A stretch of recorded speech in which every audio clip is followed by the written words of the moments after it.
Good evening, baseball fans, and welcome to Morelli Field in Melrose, Massachusetts for game number 3 of the 2018 Intercity League Championship Series between the visiting Watertown Reds and the host Lexington Blue Sox. The Blue Sox lead the best-of-5 series 2-0. Ladies and gentlemen, boys and girls, as a public service to all the fans in attendance tonight, we ask that you please remain alert throughout the game and watch for any foul balls hitting your general vicinity. Thank you. Now here are tonight's starting lineups. First for the visiting Watertown Reds, leading off and playing center field, number 12, Kyle Levine. Batting second and playing second base, number 14, Logan Gillis. Batting third and playing shortstop, number 11, Will Brennan. Batting cleanup and playing third base, number 16, Mike Samko. Batting fifth and playing first base, number 44, Dan Chasen. Batting sixth and catching, number 13, Jake Miller. Batting seventh, the designated hitter, number 25, Sean Callahan. Batting eighth and playing right field, number 9, Justin Foreman. And batting ninth and playing left field, number 27, Steve Tremontozzi. The starting pitcher for the Reds here in game number 3 is number 21, Worth Walrod, and the Reds are managed by Joe Chiodo.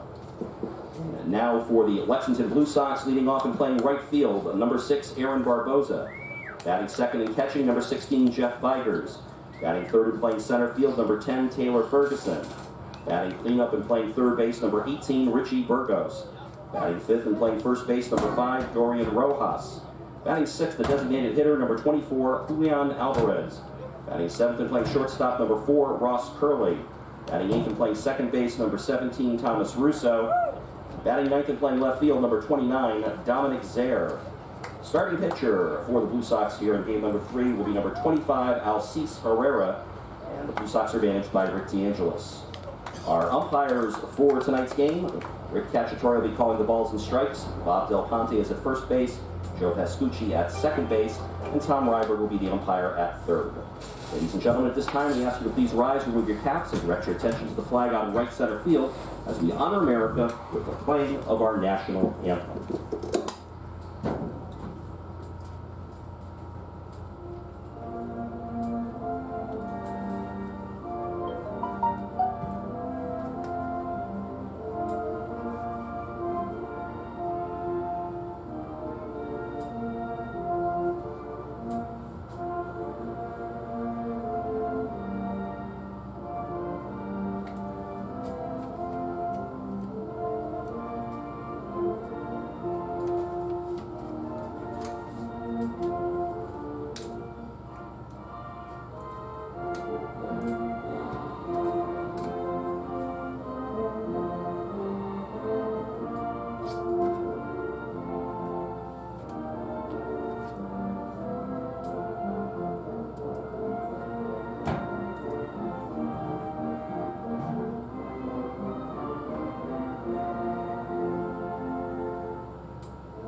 From Morelli Field at Melrose High School in Melrose, Mass., this is Lexington Blue Sox baseball on LSP. Tonight, it's Game 3 of the 2018 Intercity League Championship Series between the Blue Sox and the Watertown Reds, with the Blue Sox leading the best-of-5 series 2-0.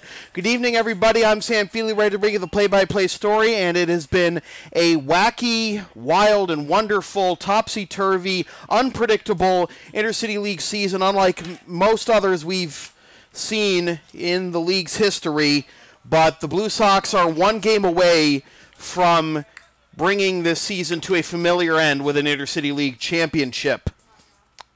And the starting lineup is presented by Zorian, America's baseball brand and the official bat and glove supplier of the Lexington Blue Sox. For the Watertown Reds in the road black jerseys with red letters and numbers, white piping, white and black caps, and white pants,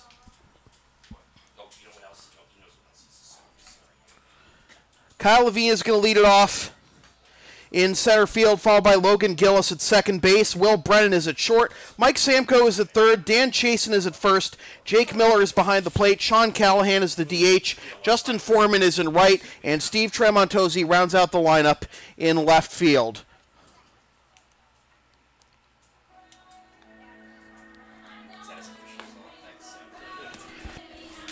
And on the mound For the Watertown Reds is Worth Walrod. Walrod will be making his 4th appearance of the postseason. He's 2-1 with a 3.57 ERA in 15 2/3 innings. He's allowed 15 hits, 9 runs, 8 of which are earned, walked 7, and struck out 12. For the Lexington Blue Sox in their camo jerseys, hunting for a 14th title, Aaron Barbosa is going to lead it off in right field, followed by Jeff Vigers behind the plate. Taylor Ferguson is in center. Richie Burgos is at third. Dorian Rojas is at first. Julian Alvarez is the DH. Ross Curley is at short. Thomas Russo is at second. And Dominic Zaire rounds out the lineup in left field. Here, I got it. Just hit pause. You did? Okay, good. All right. And on the mound for the Blue Sox is the left-hander Alcis Herrera. Herrera making his 3rd appearance of the postseason. 1-1 with a 3.23 ERA in 8 2/3 innings. He's allowed 9 hits, 5 runs, 4 of which are earned, walked 4, and struck out 10. Kyle Levine in the box to lead things off. The first pitch at 8:02 is inside. We're underway.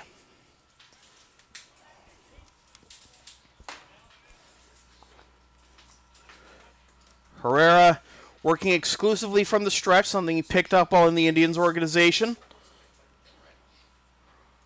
And a swing and a miss and a fastball away, and it's 1-1. Levine, 565 hitter on the postseason, 13 for 23 with 2 doubles and 4 RBIs. He grounds this one to the left side. Burgos has it, has to get rid of it quickly. Nice strong throw and a good pick at first by Dorian Rojas for the first out of the ball game.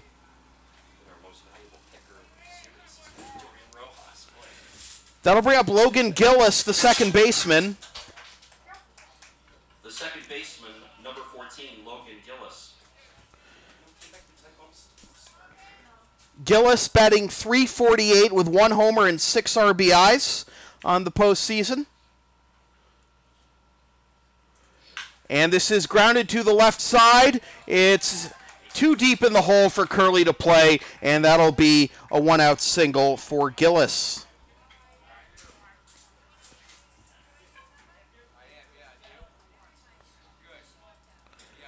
So that'll bring up Will Brennan, the shortstop. The shortstop, number 11, Will Brennan. Brennan batting an even .400 with 2 homers and 11 RBIs on the postseason. 4 walks, OPS of 1340.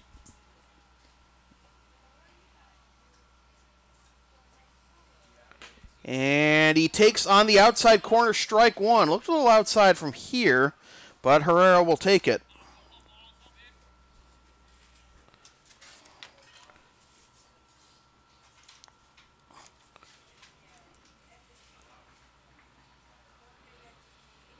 Check swing, it's down and away, and it's 1-1. The umpires for tonight's ball game: Rick Cacciatore calling the balls and strikes behind home plate, Bob Del Ponte at first, Joe Piscucci at second, and Tom Ryberg at third.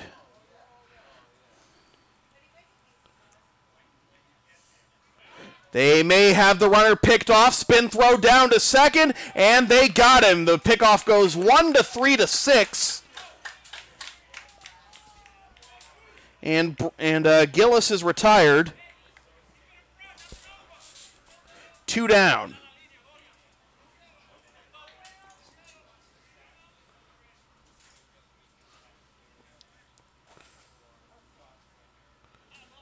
Herrera comes set. And the pitch runs too far inside, and it's 2-2. 2-1 rather. 2-1, my mistake. 2-1.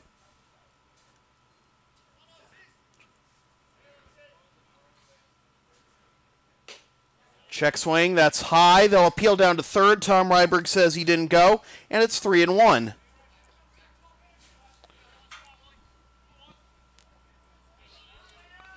Mike Samko, who's getting his first action of the championship series, is on deck.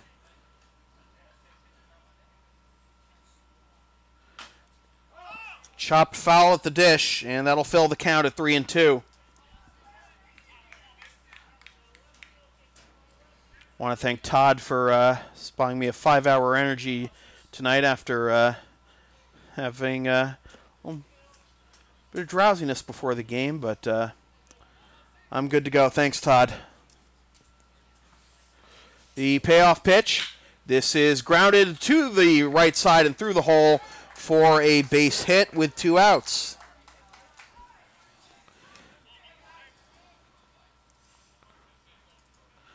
So here's Mike Samko. Was 4 for 5 in the first 2 games he played in the postseason with 3 runs scored, a double, a triple, and 2 RBIs.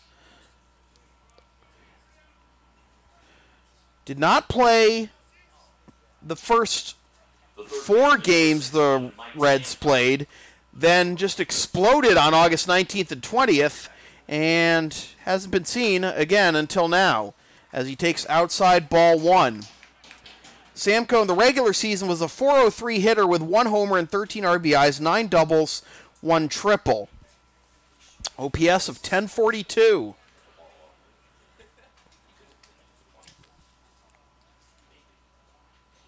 Samko is a career .369 hitter. He chops this one to the left side. It'll be Burgos, and he'll have to eat it. So first and second, 2 out for Dan Chasen. Chasen getting the start at first base tonight. Reds already with as many hits as they had Friday night.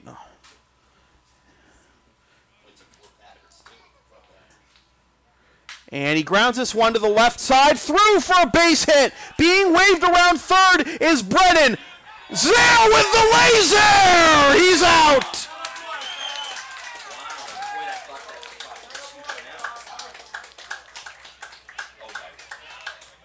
So no runs, 3 hits, no errors, 2 left, and another laser beam by Dominic Zare. And after half an inning, 4 hits rather, 4 hits. And after half an inning, it is the Reds nothing and the Blue Sox coming up. This is Blue Sox baseball on LSP. There were no Lexington Blue Sox errors, and there were 2 runners left on base. Scheduled to bat for the Lexington Blue Sox at the bottom of the first inning, Aaron Barboza, Jeff Vigers, and Taylor Ferguson.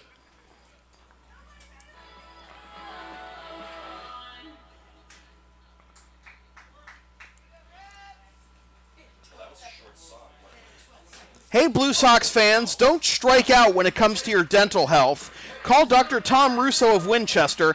He'll make sure your smile is a real home run. Dr. Tom Russo, 781-721-4700.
So the Reds surpassed their hit total from all of Friday night in the first inning and have nothing to show for it except 2 runners stranded and 2 runners thrown out on the bases. Here is Aaron Barboza to lead things off in the bottom of the first against Worth Walrod. Barboza, 167 hitter, as he takes down in for ball 1.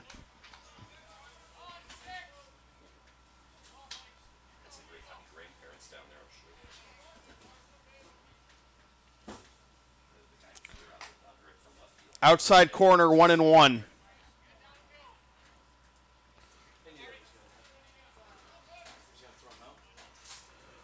Walrod faced the Blue Sox on July 2nd, took the loss in 6 2/3 innings.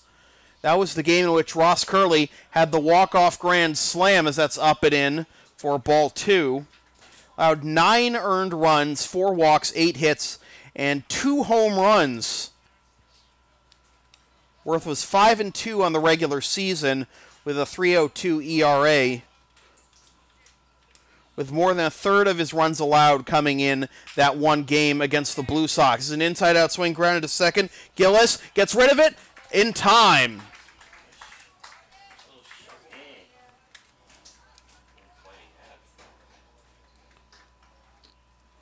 The catcher, number 16, Jeff Vigers. That'll bring up the catcher, Jeff Vigers. Vigo having a good postseason, 400 with 1 RBI and 2 doubles.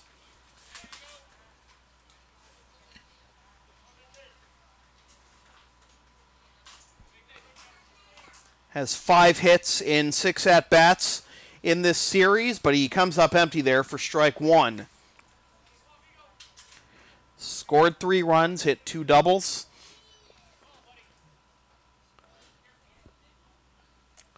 Walrod, the lefty, winds and delivers to the lefty Vigers. He wants to bunt his way on, pulls back, and it's ball 1.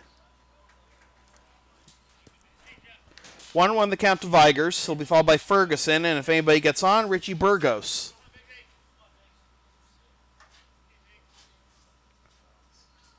He pops this one up into shallow left. Out goes Brennan, and he makes the catch before he collides with Tramontosi for out number 2. Luckily avoided that collision. The center fielder, number 10, Taylor Ferguson. That'll bring up Taylor Ferguson.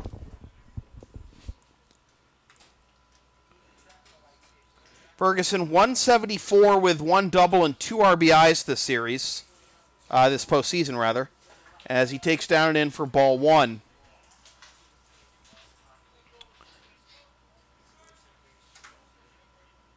Picked up his first hit in 4 games last night. 2-0.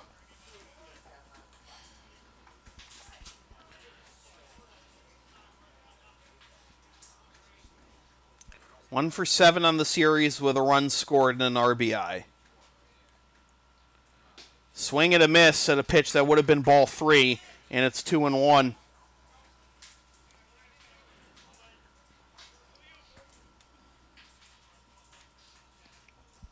Blue Sox has a team betting $250 on the postseason. Inside corner, 2-2.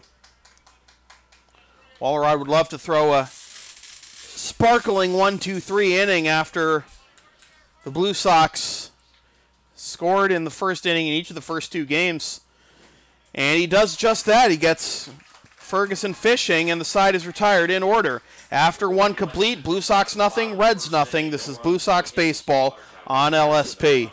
Left on base. We are scoreless after 1 inning of play here, game 3 of the 2018 ICL Championship Series. Kids will bat for the Reds in the top. Want LSP to tape or broadcast your team's games? Rates start just $100 per game.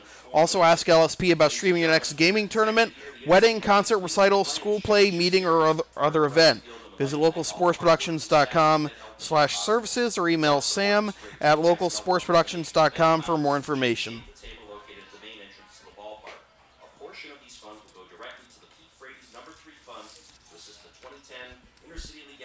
Founder of the Worldwide Ice Bucket Challenge in his continued fight against ALS.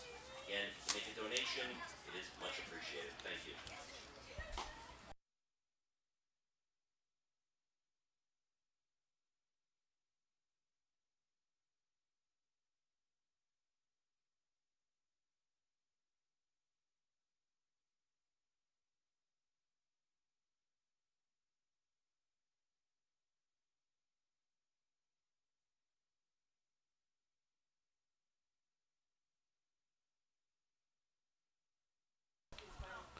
Well, Alcis Herrera, quick warmer.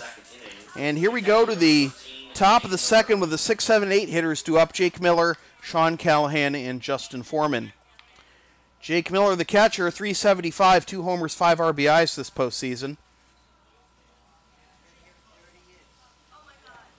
Reds have learned to respect the arm of Dominic Zare. And Miller takes on the outside corner for strike one.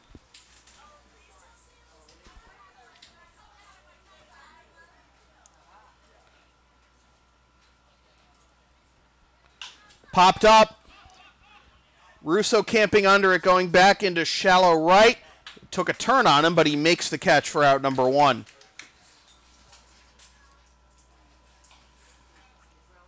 The designated hitter, number 25, Sean Callahan. Important batter retired there as Miller was .429 against the Blue Sox in the regular season with 4 doubles. Here's Sean Callahan, the DH. Strike one. Callahan 143, 1 for 7 with 7 walks this postseason. Misses outside, does Herrera, and it's 1-1.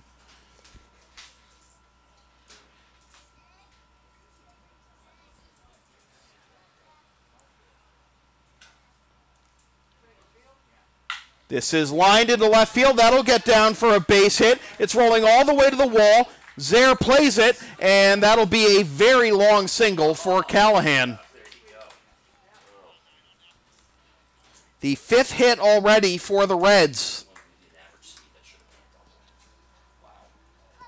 The right fielder, number 9, Justin Foreman. So Callahan picks up his 2nd hit of the postseason, and that'll bring Jeff Vigers out to the mound for a brief conference with Alcis Herrera, the Blue Sox starter. Justin Foreman getting the start in right field tonight after getting the last 2 starts at first base.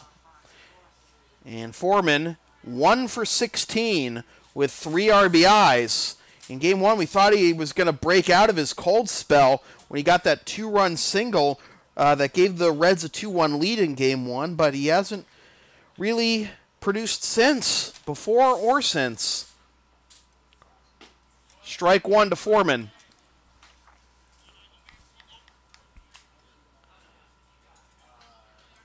There's a guy at 294 with 6 RBIs in the regular season. Outside corner, strike two.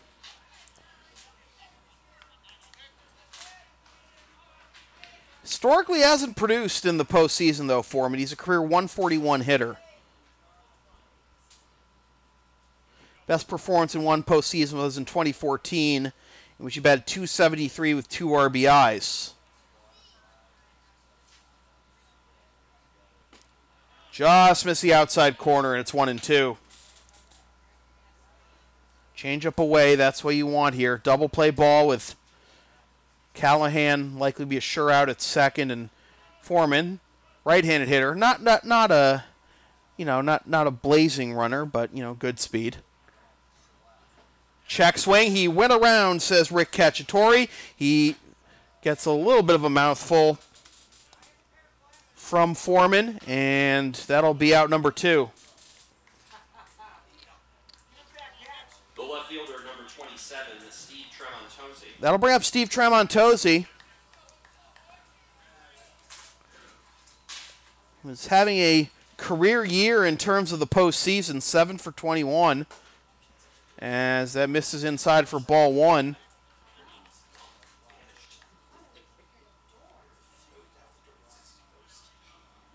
Last time he got this many at-bats in one postseason, or anywhere close to this many at-bats, was in 2012.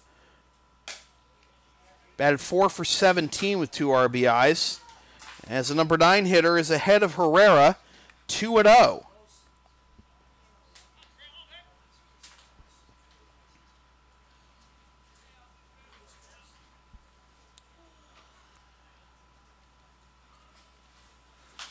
Fouled off, 2-1.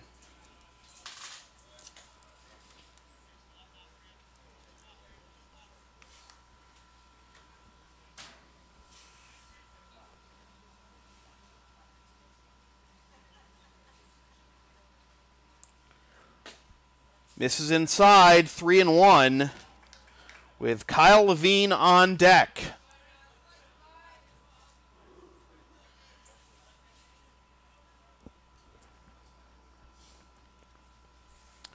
Had a pickoff and a runner thrown out at home plate already tonight. This is popped up into center field. In comes Ferguson, and he will not make the catch. It drops in front of him.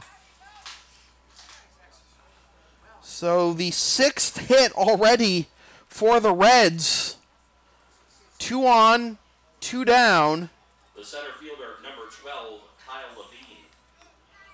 For Kyle Levine, who grounded out to third his first time up, leading off the ball game. With the force at any base, you don't have to retire Levine.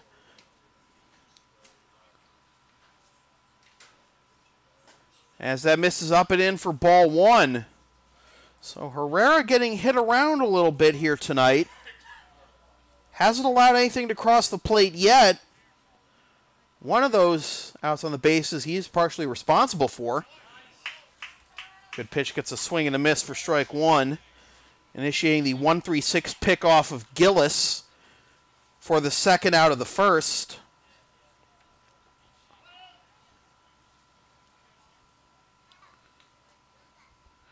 This is lined down the third baseline and foul. That'll make it 1-2. I think you're going slider away here. That's the conventional wisdom in this situation. 1-2, lefty on lefty.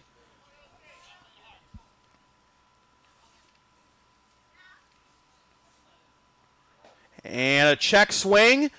And the appeal will not be granted, and it's 2-2. That's exactly what Alcis went for, the slider down and away, but good job by Levine to hold up, and he pulls even at 2-2 with a runner in scoring position, another runner at first, with 2 down here in the 2nd. 2's all over the place. As Matt Vasgersian says in the show, full count now, so the runners will be off with the pitch, with Logan Gillis due up next. Big pitch looming here.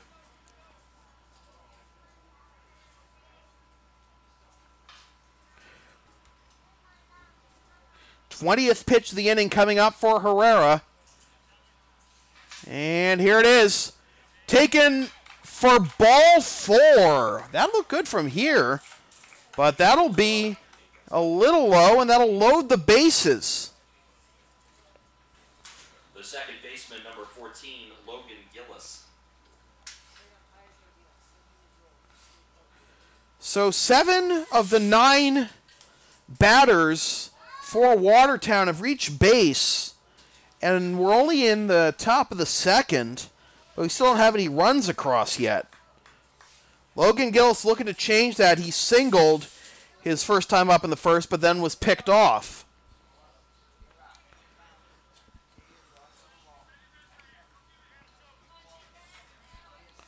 Bases filled with Reds. Callahan at 3rd, Tramontosi at 2nd, Levine at 1st. And the pitch is outside for ball 1.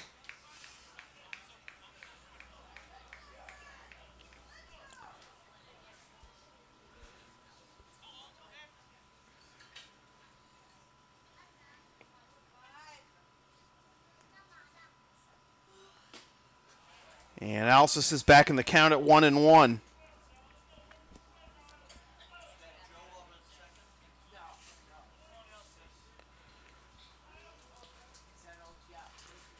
A gapper could clear the bases. Just missed, 2-1.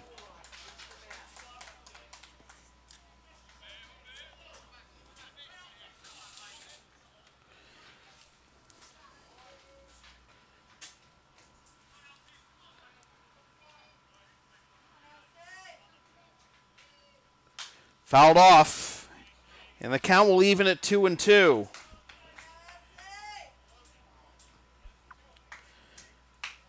Herrera couldn't put away Levine at 1-2, ended up losing him to a walk.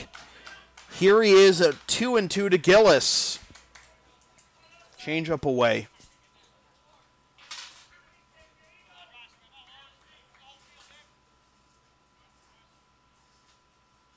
That's exactly what it was. Second strikeout for Herrera, and he gets out of a bases-loaded jam. And after 1.5, it is still the Blue Sox nothing and the Reds nothing. This is Blue Sox baseball on LSP.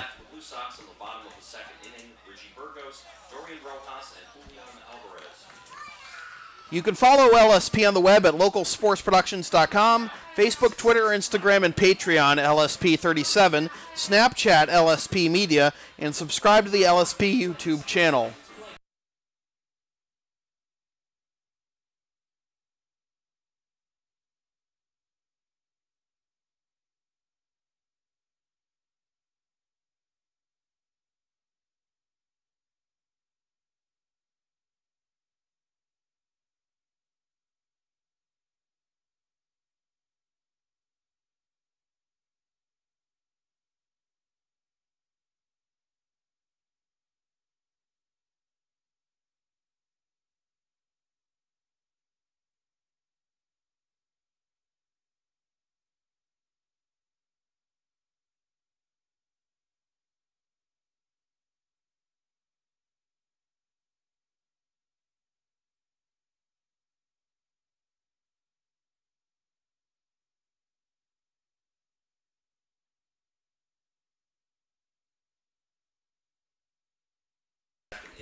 Third baseman, number 18, Richie Burgos. Richie Burgos to lead things off, carrying his helmet to the batter's box like the creature of habit he is. That comes to the territory if you're a baseball player. Middle third of the order due up here for the Blue Sox in the bottom of the second. Burgos going to start third base again. And Burgos takes downstairs for ball one. Only 12 pitches in the first inning for Walrod, but only 7 of them were for strikes. Burgos 4 for 17 with 7 walks. And he grounds this one to the left side and through for a base hit. And the Blue Sox have their first hit of the ball game, leading off the bottom of the second. The first baseman, number 5, Dorian Rojas. All 5 of Burgos' hits have been singles, and 3 of his 5 hits have come in this series. Here is Dorian Rojas. Played some phenomenal defense this series. Hoping his bat will wake up as well as he takes strike 1 on the outside corner. Batting 2 for 17, but with 4 RBIs. So he's made his hits count. Also has 3 walks. He has more walks than hits. He chops this one to the left side. Probably will only get 1 if they get anything. Throw to first is low, but they got him. A good pick at first by Chasen. So Dorian Rojas gets a taste of his own medicine. It's a productive out as it moves Burgos into scoring position. The designated hitter, number 24, Julian Alvarez. I'll bring up Julian Alvarez. .316 hitter with 1 homer and 2 RBIs on the postseason. Both his RBIs coming on that 1 home run in Game 1 of this series.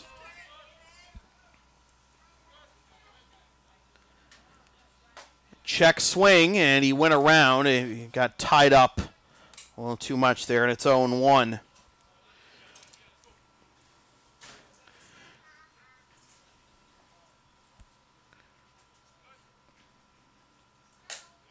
One and one as that misses outside with the fastball.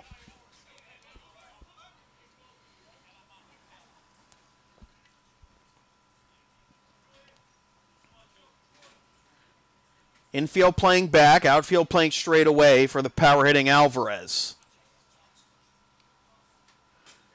Checks his swing, but it's on the outside corner, and it's 1-2. Ross Curley on deck.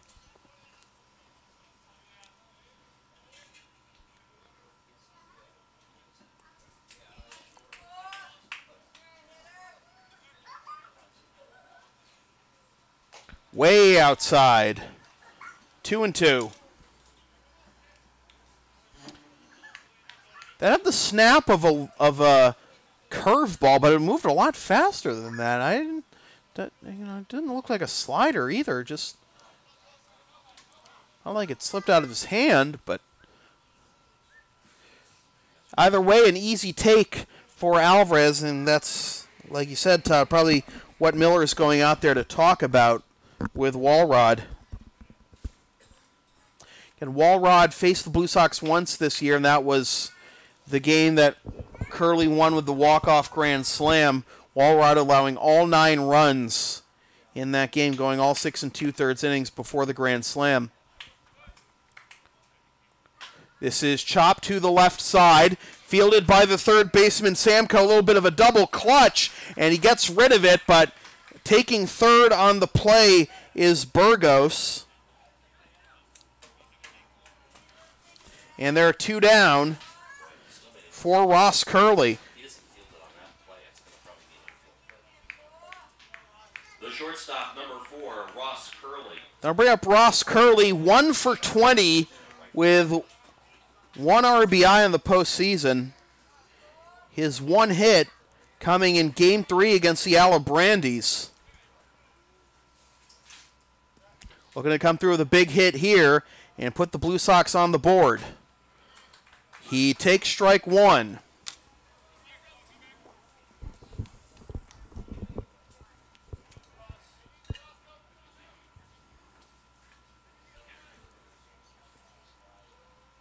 He bloops this one out of the reach of the first baseman, Chasen, and that's a little bit of a break there, as it could have been easily caught by Chasen, but Curley's still alive, but behind 0-2.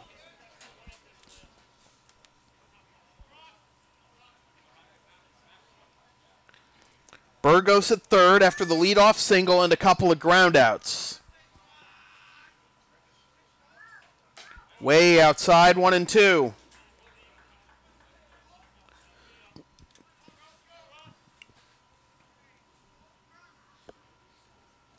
Thomas Russo on deck if we get that far. Semi-shift here for Ross. Good block by Miller, and it's 2-2. The second baseman, Gillis, playing much closer to the second base bag than normal for the right-handed hitting Curley. So a decent-sized gap if Curley can go the other way. And he tried to right there, but he fouled it off.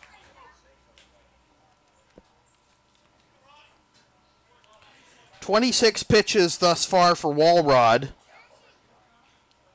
16 for strikes.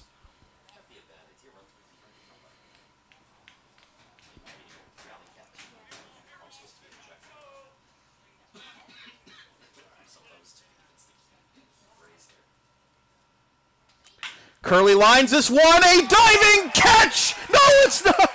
It's through the... I thought the shortstop, Brennan, easily had it, but he didn't. He laid out and it looked like he got it, but it's an RBI single for Curley, and the Blue Sox are on the board 1-0.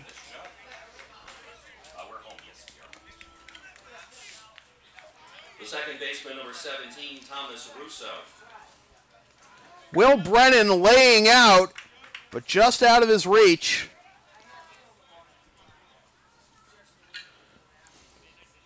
Curley picks up his second hit and his second RBI of the postseason. And here is Thomas Russo, and he gets plunked. And that'll bring up Dominic Zaire, who has made a strong case for postseason MVP. The left fielder, number 29, Dominic Zaire. Coming into play, batting .636 with 1 homer, 5 RBIs, and already 1 fantastic defensive play.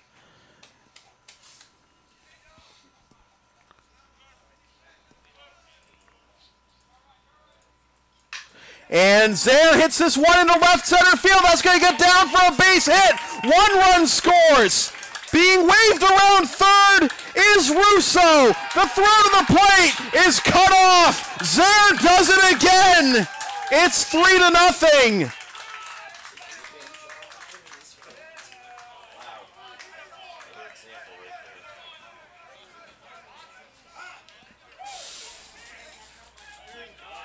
Little first pitch swinging.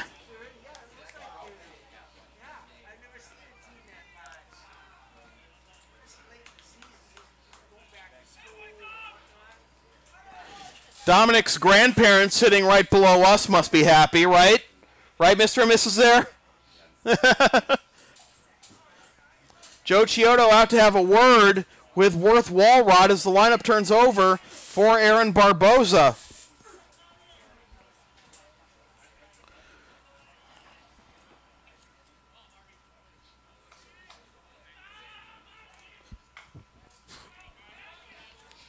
The right fielder, number 6, Aaron Barboza.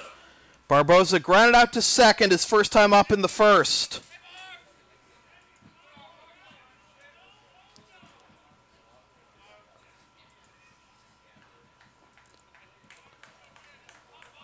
Dominic Zaire didn't get his first game action until July 12th against the Alabrandies.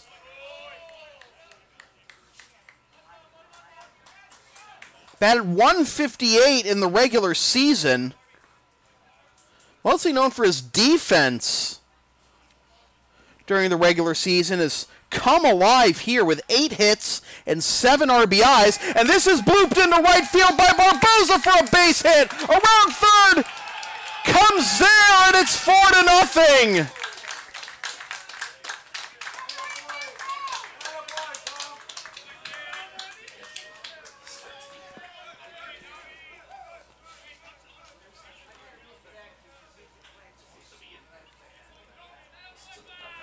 The catcher, number 16, Jeff Vigers. Nobody warming yet for the Reds, but they may have to soon, as here's Jeff Vigers. Popped up to short his first time up in the first.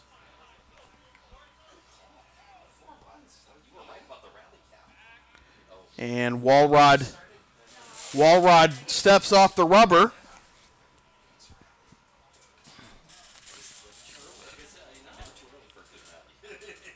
This is to the left side and through for a base hit. Barboza will go up to second. Blue Sox with 5 hits in the inning.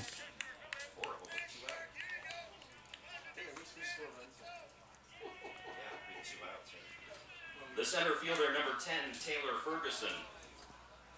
Here is Taylor Ferguson, the 9th man to bat in the inning. And I think we've established that batting around means that Burgos would have to come to bat, correct? And Ferguson fouls that one off for strike 1. Ferguson struck out swinging his first time up to end the first.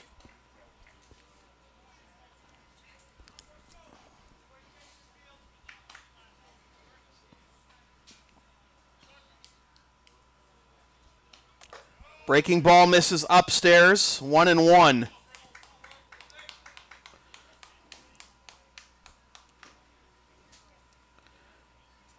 Four hits and 4 runs coming with 2 outs in the inning. 4 of the hits coming with 2 outs in the inning. As Ferguson is behind 1-2.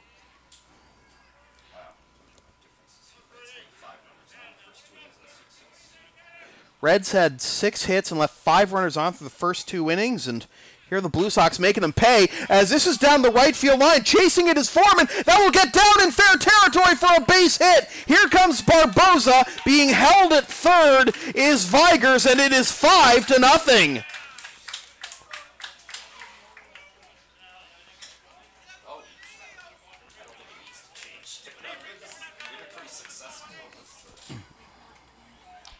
So here are the Blue Sox officially batting around as Burgos comes to bat.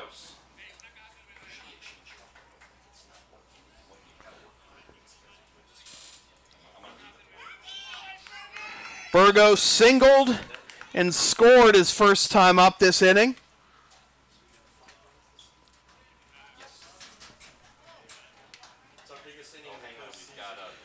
And Joe Chiodo's coming out to the mound, and we are going to have a pitching change in the bottom of the second.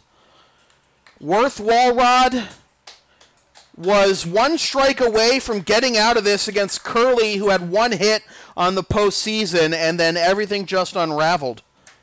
So we have a pitching change coming to you from Morelli Field at Melrose High School in Melrose, Mass. Blue Sox 5, Reds nothing. This is Blue Sox baseball on LSP.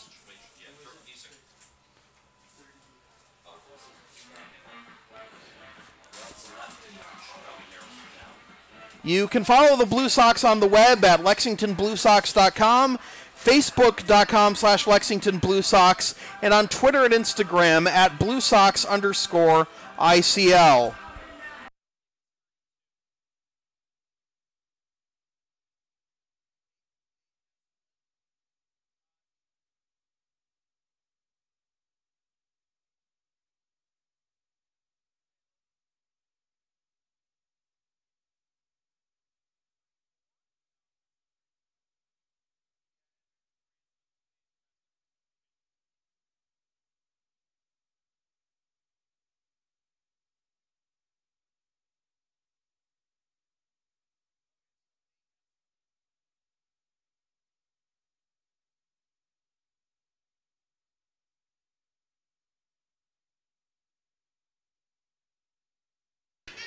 New pitcher for the Watertown Reds is Nate Espelin.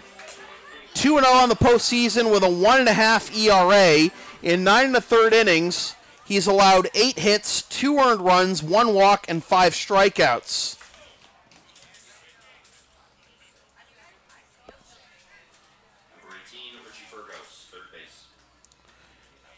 So here is Richie Burgos, the 10th man to bat in the inning against Espelin. And he pops this one up on the infield. Trouble in the infield, and securing it is Gillis for the out that retires the side, but the damage has been done. The Blue Sox score 5 runs on 6 hits, no errors, and leave 2. After 2 complete, it is the Blue Sox 5 and the Reds nothing. This is Blue Sox baseball on LSP. They score 5 runs on 6 hits. There were no Reds errors. There were 2 runners left on base. Your score at the end of 2 complete. The LSP store is now open. Get yourself a DVD copy of this or any past LSP video broadcast, or one of several different designs of bumper stickers. Visit localsportsproductions.com/store or the LSP Facebook page after the game to place your order. And remember, all orders within the continental United States come with free shipping. All webcasts are archived for later viewing on the YouTube LSP channel.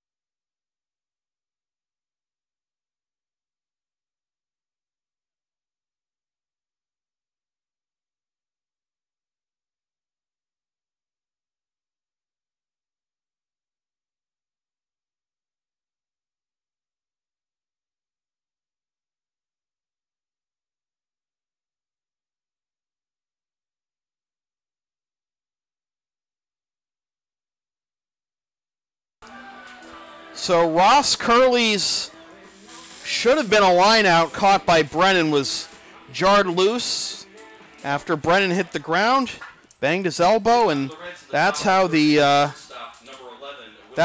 inning unraveled for Worth Walrod. He is chased after 1 2/3, and it's 5-0 Blue Sox as we begin the top of the 3rd. Will Brennan to lead things off against Alcis Herrera. And that's up and in for ball 1. Both teams with 6 hits in the game, but the Blue Sox have the only runs. All 5 of them. Brennan takes on the outside corner, strike 1. Brennan singled and was thrown out trying to score for the final out of the top of the 1st.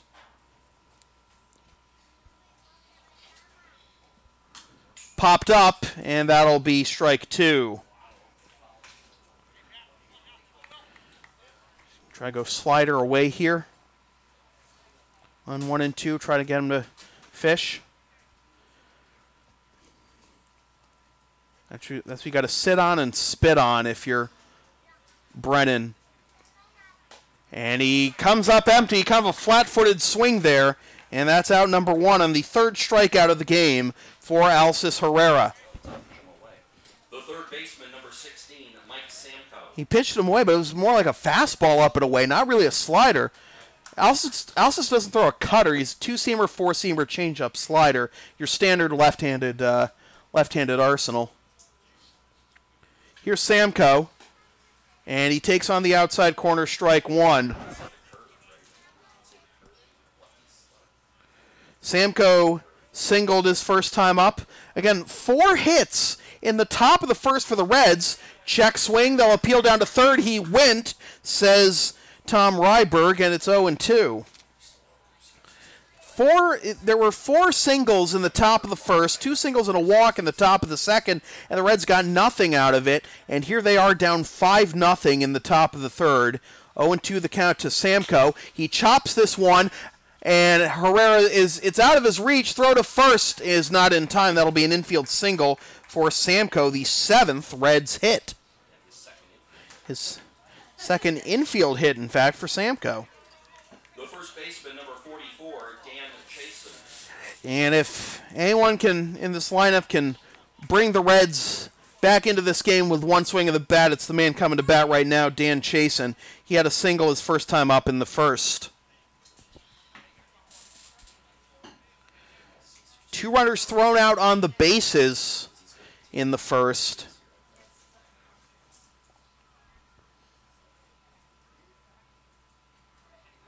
And this is line caught by the second baseman Russo, and stumbling back to the bag was Samko, and he is doubled up 4-3, and the inning is over. After 2.5, it is still the Blue Sox 5 and the Reds nothing. This is Blue Sox baseball on LSP. Blue Sox in the bottom of the third inning, Dorian Rojas, Julian Alvarez, and Ross Curley. LSP's next broadcast is tomorrow night at 7:55 p.m., if necessary, with Game 4 of the 2018 Intercity League Championship Series between the Blue Sox and the Watertown Reds. Watch the game live at localsportsproductions.com/live, then stream the game the next day at localsportsproductions.com/on-demand or on the LSP YouTube channel, or buy a DVD of the game at the LSP store.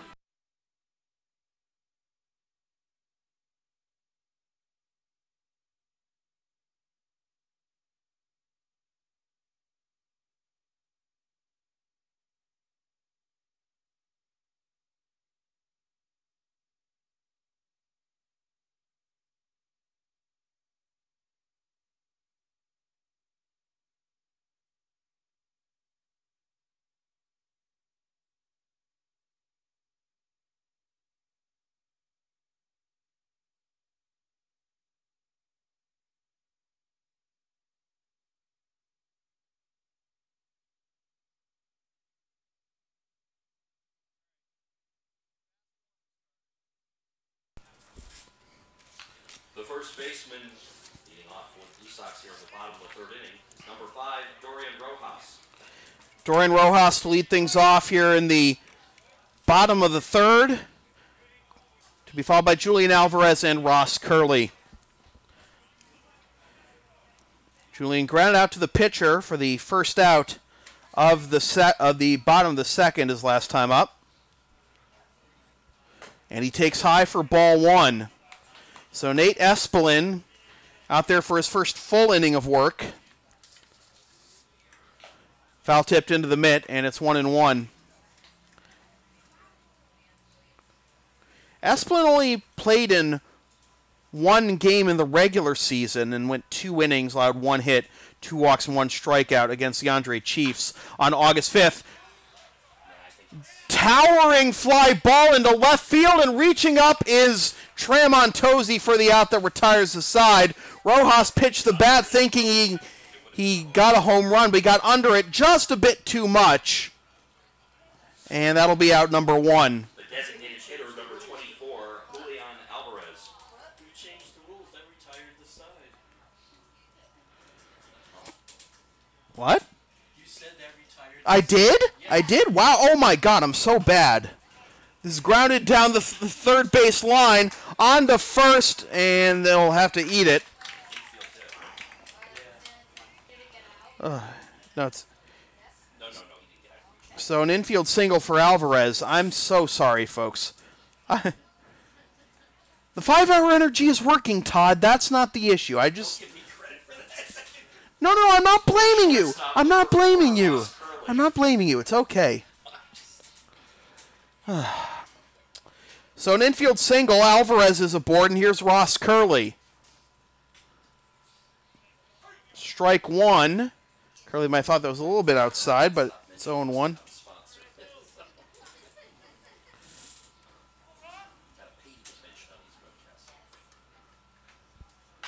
That's fouled off onto Linfels Parkway, 0-2.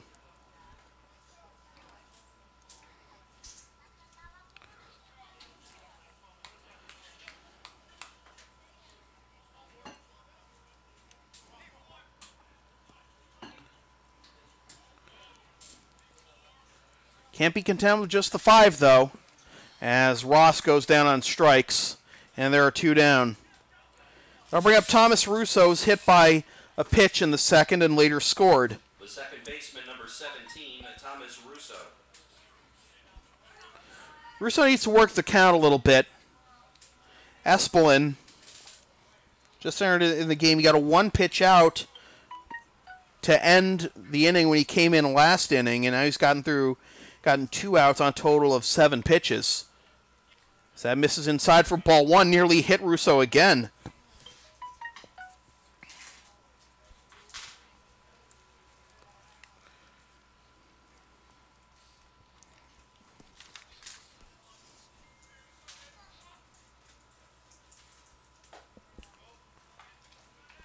Strike 1 to even the count.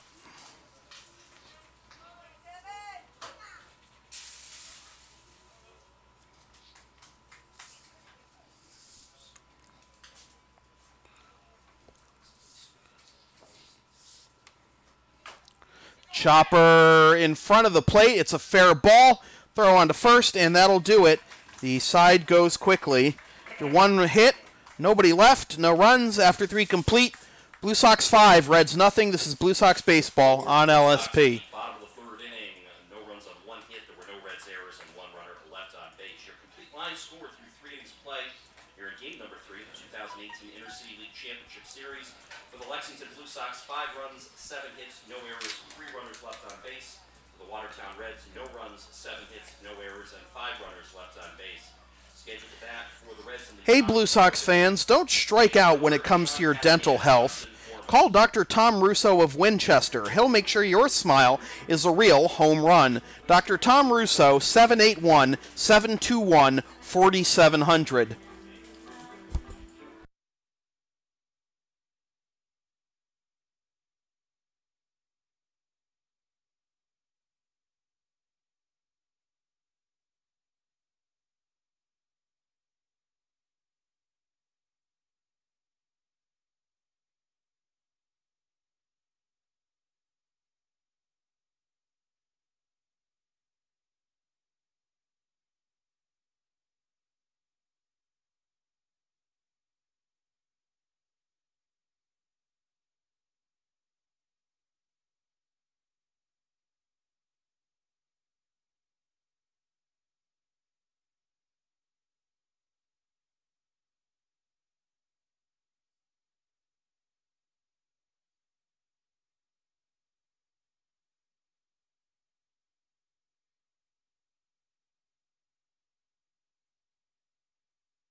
No runs, 7 hits, no errors, 5 left for the Reds.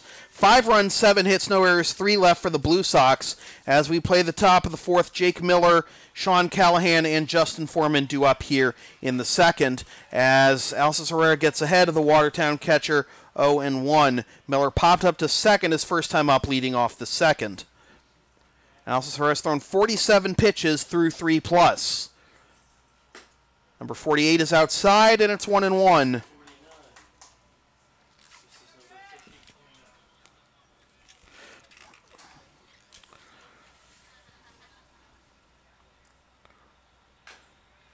Chop foul at the dish, and it's 1-2.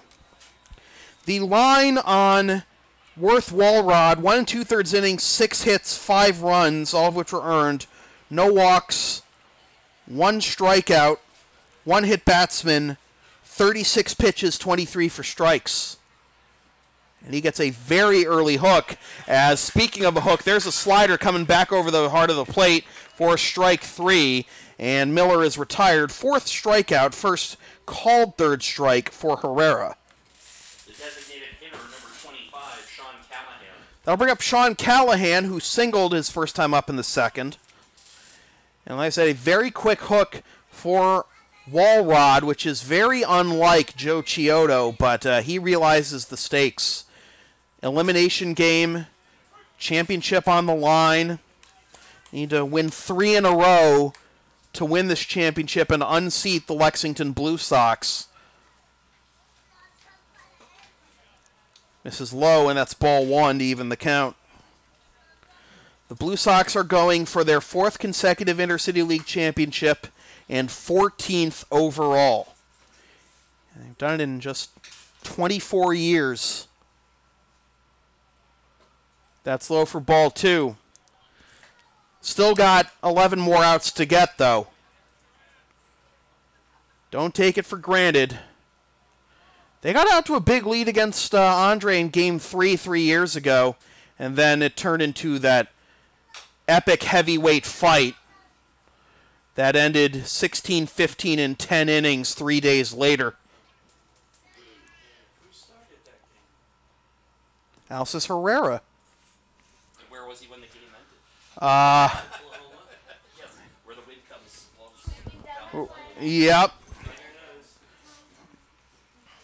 Well, he's hoping this isn't a repeat of that. There's no rain in the forecast. Yeah. We had rain. It was just coming from the sprinklers in the outfield. As that's into right center field for a base hit, and Callahan is 2 for 2.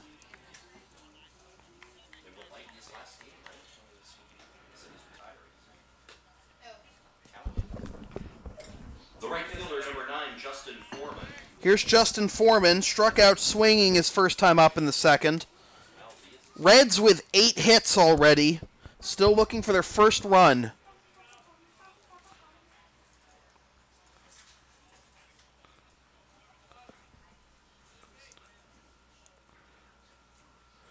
As that's on the outside corner with a fastball for strike 1.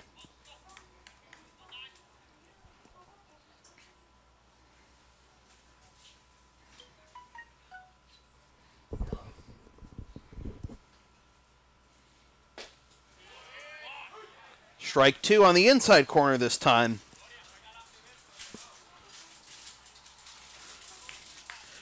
You got a couple of low fastballs. You can see if he tries to elevate one here. Try and get him to get his eyes to light up. Left over the heart of the plate, and it's fouled off.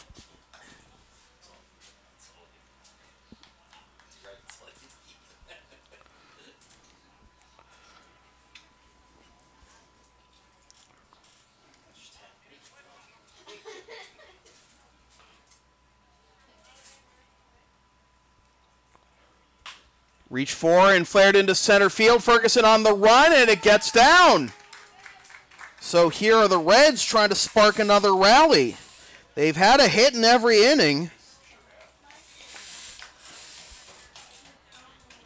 The left fielder, number 27, Steve Tramontosi. That'll bring up Steve Tramontosi. Singled his first time up in the 2nd.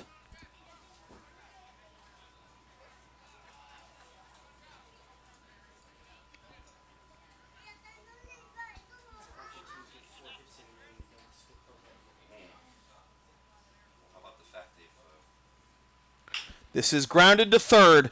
Burgos will go to 2nd for 1, and the hesitation might have cost him a double play. He could have stepped on 3rd maybe and gotten the double play at 2nd, but I'll have to settle for just the 1 as it's now 1st and 3rd, 2 out.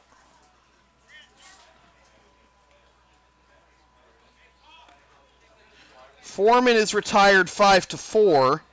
Tramontosi reaches on the fielder's choice. And here is Kyle Levine. Levine is 0 for 1 with a walk.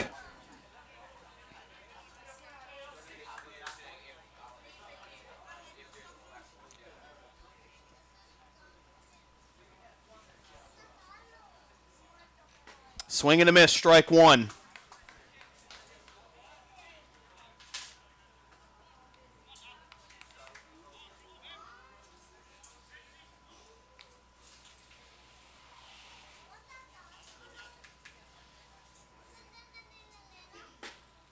Just missed the inside corner, 1-1.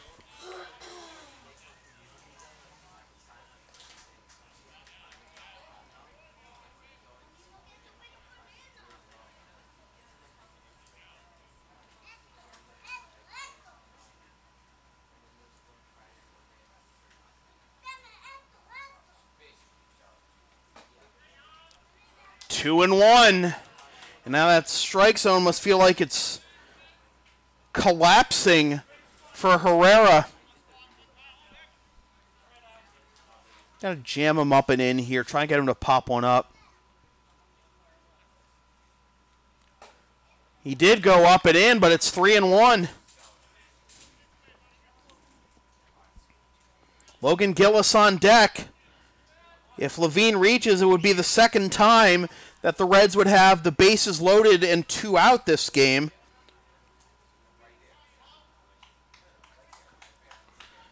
Callahan at third, Tramontosi at first.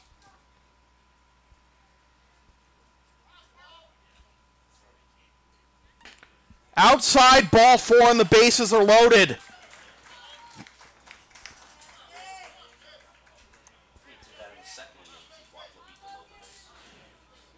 Walk Levine in the second to load the bases as well. And now here's Matt Karras coming out to the mound to have a word with Herrera. And looks like Drew Lienhoutz is warming for the Blue Sox down the left field line. I'd imagine, having already given up 9 hits and 2 walks, Second baseman, number 14, Logan Gillis. This might be Herrera's last inning. Get him enough to get the win and then get out of here. Bases filled with Reds, 2 out. And Gillis takes strike 1.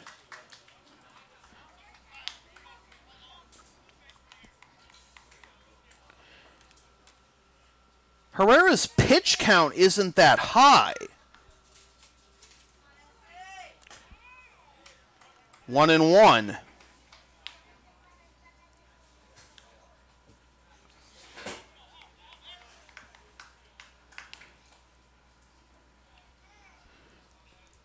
He's just coming up on his 69th pitch now. This is grounded up the middle. Curley fires to first. In time! And once again, an escape job by Herrera. For the Reds in the top of the And after 3.5, we're halfway home. It is still the Blue Sox 5 and the Reds nothing. This is Blue Sox baseball on LSP.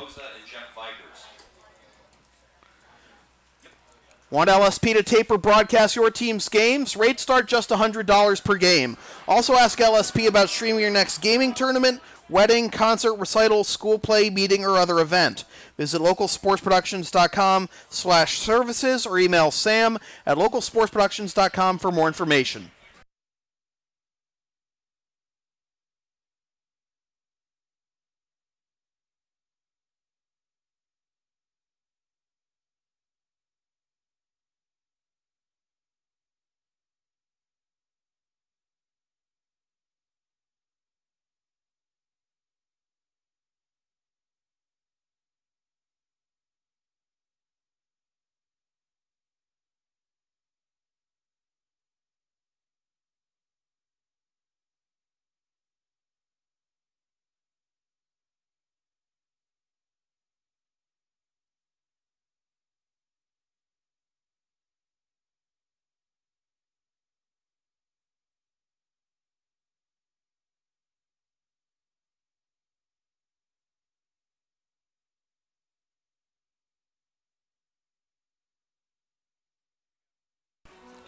So here we go to the bottom of the fourth. Leading off the Blue Sox in the bottom of the fourth inning, the left fielder, number 29, Dominic Zaire. Dominic Zaire, who came through with a 2-run double his first time up, will lead things off, to be followed by Aaron Barboza and Jeff Vigers. That's down and away for ball one.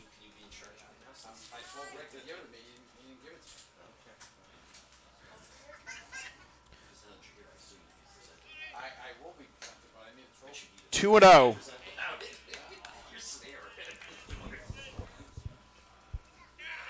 Todd just told me that the Reds have yet to score not only a run with 2 outs, but not even a hit with 2 outs this series. See if we can get an at-bat count on it just to see how much of a hole it is as Zaire goes fishing at a curveball and comes up empty for strike 2.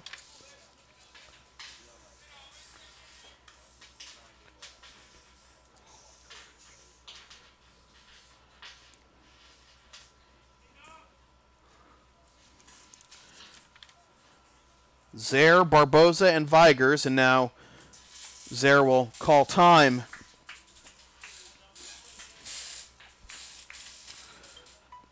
Past the 1 hour mark in this ball game here in the bottom of the fourth. Up and away, full count.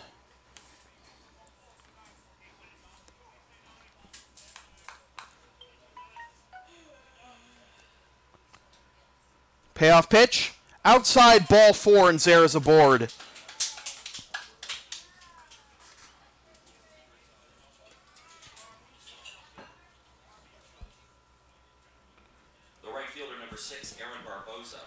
Lineup turns over for Aaron Barboza, who is 1 for 2 with an RBI single and a run scored.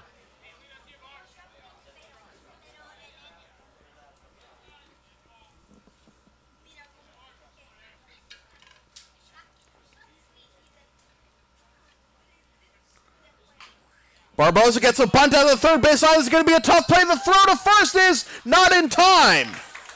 It's an infield single for Barboza. Clearly been to the Josue Feliciano school of hitting lately. The catcher, number 16, Jeff Vigers. First and second. Nobody out for Jeff Vigers. Maybe another bunt possibility here.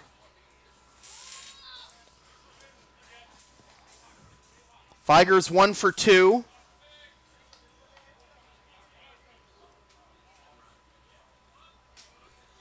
And that nearly hit him. Had to keep his balance to avoid going around on that bunt attempt, and it's ball 1.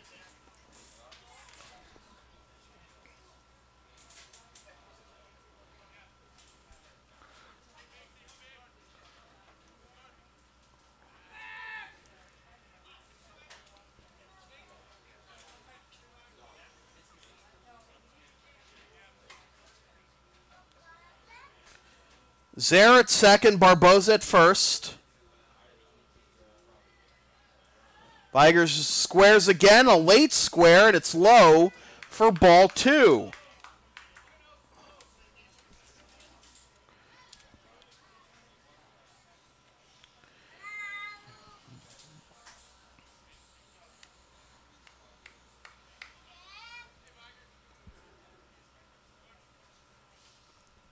Squares gets it down the third baseline. Another tough play here for Espelin, and he gets his man.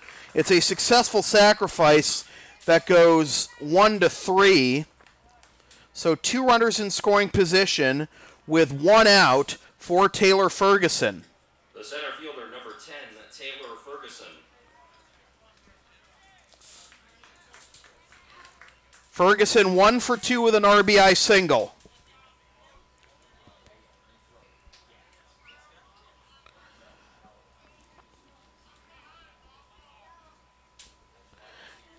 Infield comes in here.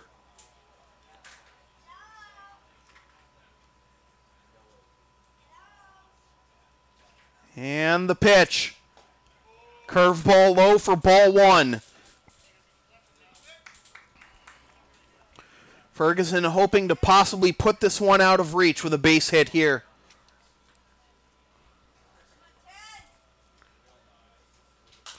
Popped up, foul, and over the screen and out of play to even the count at 1.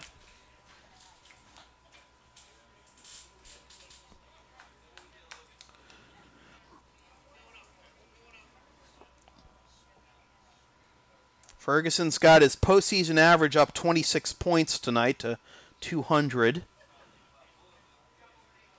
Picked up his 3rd RBI.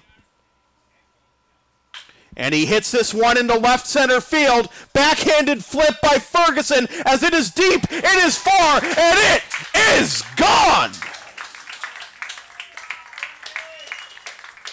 That is home run number 1 on the postseason for Taylor Ferguson of the Lexington Blue Sox.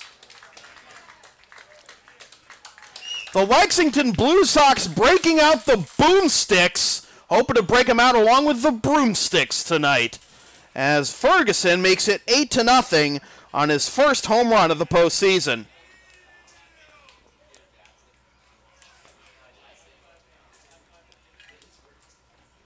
The 3rd baseman, number 18, Richie Burgos.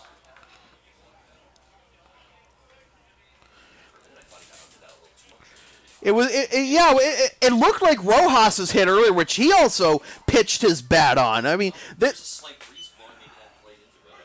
strike 1 to Richie Burgos.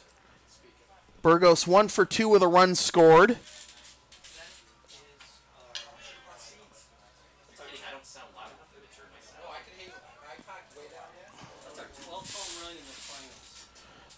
Since 2006? Okay.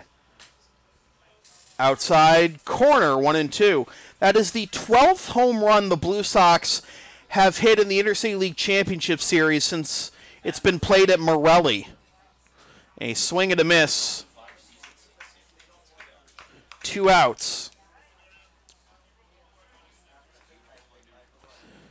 The first baseman, number 5, Dorian Rojas. That'll bring up Dorian Rojas, who flew out to left his first time up. Yes, Bruce?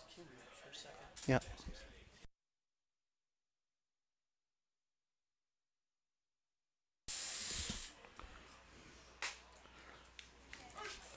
Strike 1 on the outside corner to Dorian, who's 0 for 2. Feels like he should be 1 for 2 with a home run, but got under his last hit just a little bit too much. He fouls that one onto Linfels Parkway, and he's behind 0 and 2.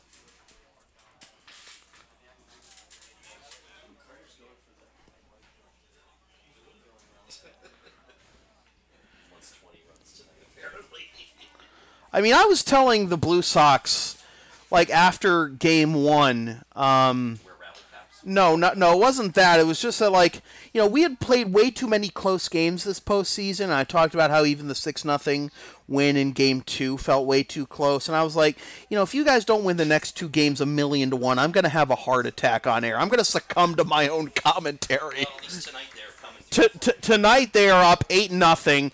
It is by far their largest margin they've held at any point in the postseason. And time is called. And most runs they've scored in one game of the postseason this year. 5 runs in the second was the most they've scored in 1 inning in the postseason this year.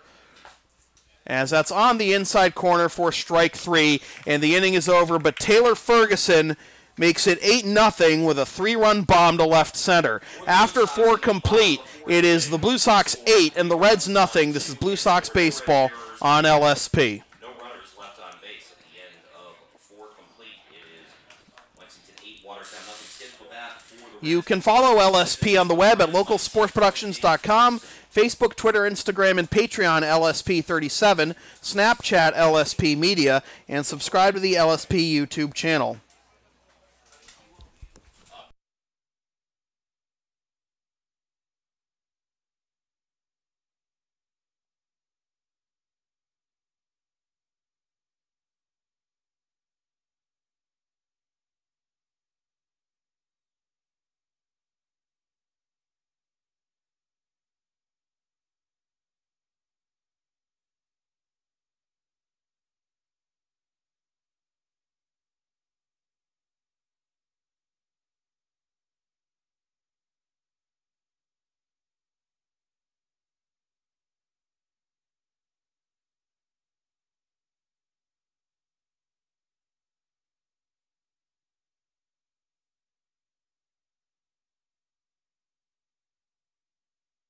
So we misspoke earlier, and we should have realized how bad our misstatement was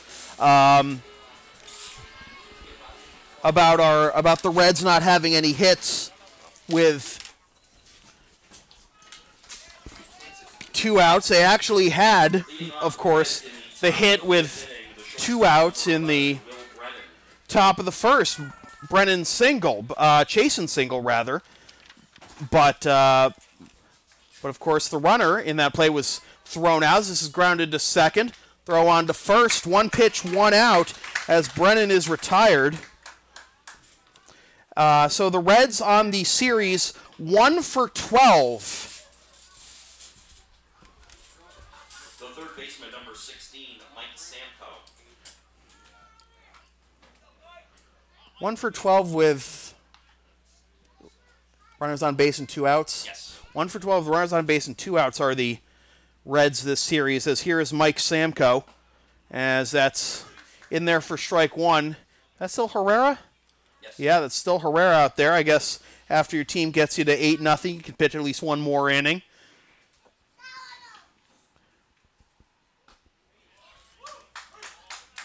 And that slider's starting to move a little more funky right now.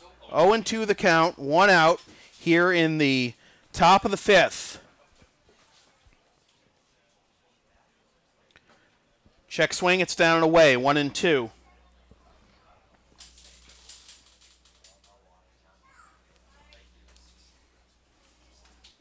Samko 2 for 2 with 2 singles. No runs, 9 hits, no errors, and 8 left for the Reds. 8 runs, 9 hits, no errors, and 3 left for the Blue Sox. This is grounded to third, knocked down by Burgos. Strong throw to first in time. 2 down. That'll bring up Dan Chasen, who has the only hit with runners on base and 2 outs this series back in the first, but of course it didn't bring home a run. The first baseman, number 44, Dan Chasen. He's 1 for 2, also lined into a 4-3 double play his last time up.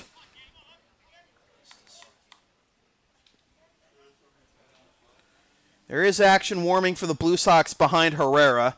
Leanhouse was warming earlier. This is popped up a mile high on the infield. Burgos coming in, and he makes the catch one-handed, and it's a quick 1-2-3 inning for Alcis Herrera. After 4.5, it is still the Blue Sox 8 and the Reds nothing. This is Blue Sox baseball on LSP. You can follow the Blue Sox on the web at LexingtonBlueSox.com, Facebook.com/LexingtonBlueSox, and on Twitter and Instagram at BlueSox_ICL.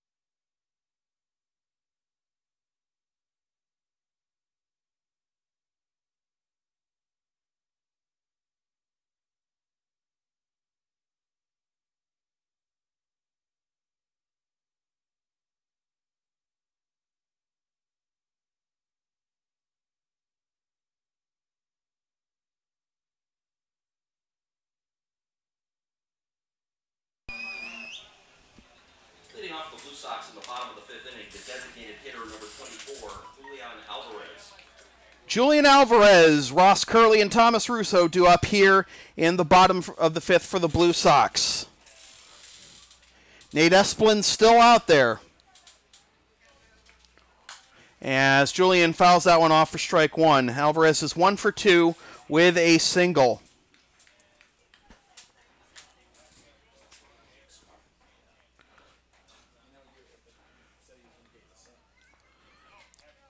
In the dirt, ball 1.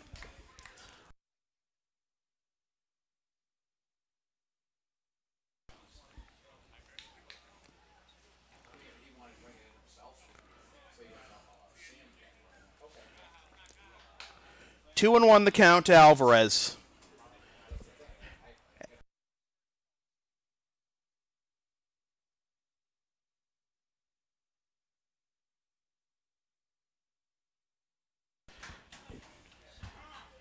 Alvarez calling time, a little tired of waiting for Esplin.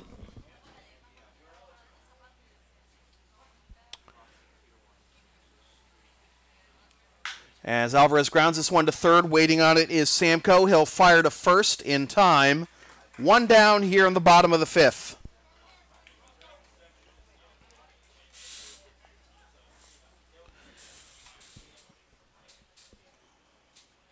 That'll bring up Ross Curley. The shortstop, number 4, Ross Curley.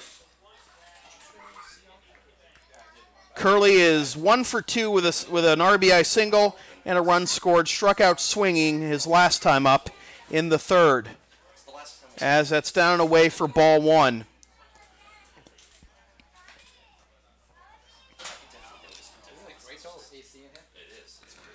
Are we having the All-Star Classic here next year?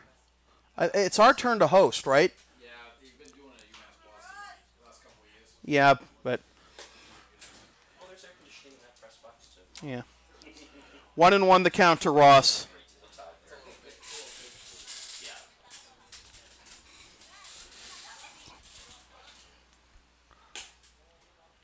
2-1.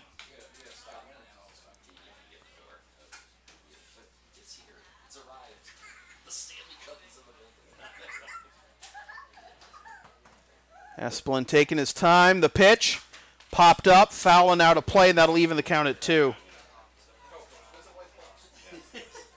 My hands aren't touching it. Well, are they touching the hoodie that's covering it? Bruce Hack bringing in the Intercity League Championship trophy. Should the Blue Sox hold on tonight? The Les DeMarco Intercity League Championship trophies. It's now a full count to Ross Curley. As... fouled off, and Ross just barely stays alive. Ross hit his first career Intercity League home run in this park a few years ago in that memorable exchange when I was talking about how he had never hit a home run in the Intercity League, and then the next pitch he just cranked one to left field.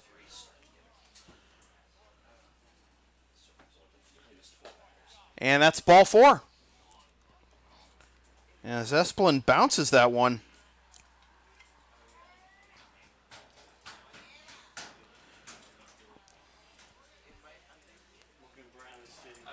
And we're going to have a pinch hitter for Thomas Russo as Morgan Brown has grabbed a bat and strode to the plate. Brown, who was the savior for the Blue Sox in the semifinals, .455 with 1 homer and 6 RBIs in that series. As he takes outside for ball 1. Had a grand slam in the Game 2 win over the Alabrandis, his first career Intercity League home run, as that's fouled off to even the count at 1.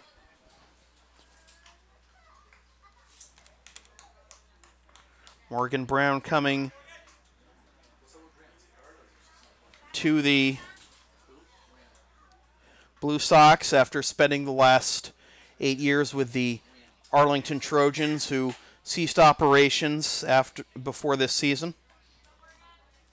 Morgan behind 1-2 and had arguably his best offensive year with the Blue Sox, better than really anything he put together with the Trojans. I mean, you can understand why he never hit a home run playing for the Trojans, because that field, Summer Street Field, is downright cavernous. Not in right field, that's for sure, but Morgan's a right-handed hitter, as that's popped up for out number 2.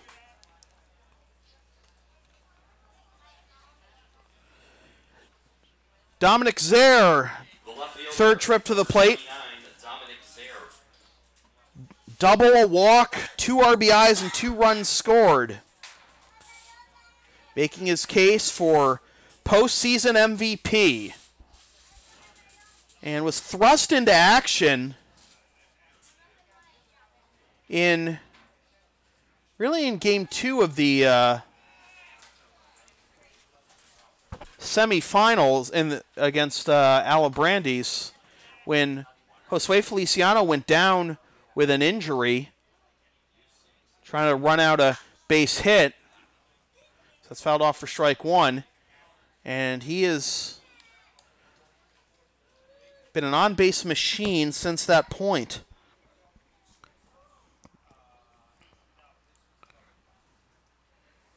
He's 8 for 12 with a double, a homer, 5 RBIs, 5 runs scored. 7 RBIs, I should say, and 5 runs scored. That's hit into center field. Back goes Levine, and he tracks it down for the out. That retires the side. After 5 complete, still Blue Sox 8, Reds nothing. This is Blue Sox baseball on LSP. The LSP store is now open. Get yourself a DVD copy of this or any past LSP video broadcast, or one of several different designs of bumper stickers. Visit localsportsproductions.com/store or the LSP Facebook page after the game to place your order. And remember, all orders within the continental United States come with free shipping.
The Reds in the top of the 6th inning, the catcher number 13, Jake Miller. Jake Miller to lead things off against the new Blue Sox pitcher, Borja Jones Barasaluthe, as that's down and away for ball 1. Miller is 0 for 2 with a pop-up to second and a strikeout looking. I'm assuming they're going to stay batting in the same spot. This is grounded up the middle. Curley charges, bare hands, fires to first! What a play for the first out at the top of the 6th. All those defensive changes, and it's the infielder that stays in the game that makes a fantastic play. And it looks like we are going to have a pinch hitter for Sean Callahan. And that will put an end to the storied Intercity League career of Sean Callahan, as Blaise Cormier is ahead 1-0 of Borja Jones Barasaluthe. The final game for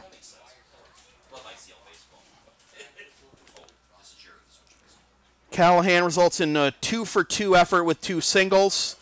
2-1 the count to Cormier.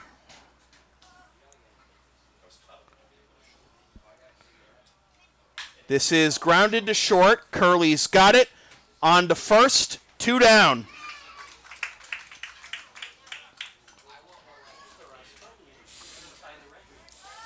And that'll bring up Justin Foreman.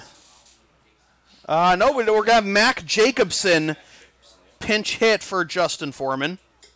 Your attention, please. Pinch hitting for Justin Foreman, number 1, Mac Jacobson. So Foreman finishes his night 1 for 2. Oh, I wonder as that's down in for ball one. So the defensive changes for the Blue Sox, by the way. We mentioned Borja on the mound. Justin Silvestro is now at third base, as that's in there for strike one. Morgan Brown stays in the game after pinch hitting for Thomas Russo at second base. And Nate Wolf has taken over at first base for Dorian Rojas, as that's in there for strike two, 1-2 to Mac Jacobson.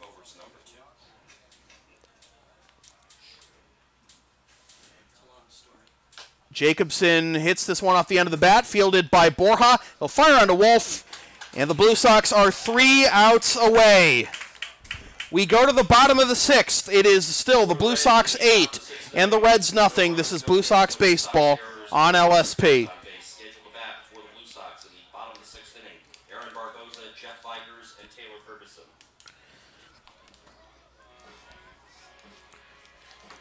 LSP's next broadcast is tomorrow night at 7:55 p.m. if necessary, with Game 4 of the 2018 Intercity League Championship Series between the Blue Sox and the Watertown Reds. Watch the game live at localsportsproductions.com/live, then stream the game the next day at localsportsproductions.com/on-demand or on the LSP YouTube channel, or buy a DVD of the game at the LSP store.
Okay.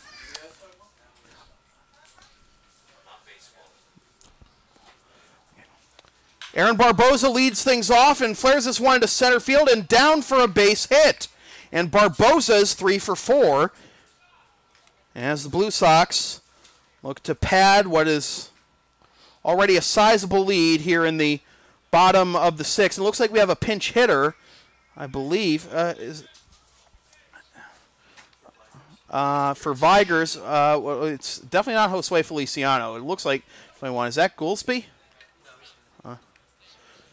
As that's low for ball one. Yeah, it's not Josue. Sue's injured. Well, 1-0 to our mystery man.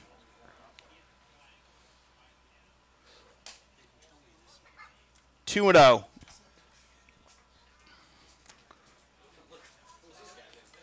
don't know. I doubt it. It's a large Blue Sox roster. 2-1.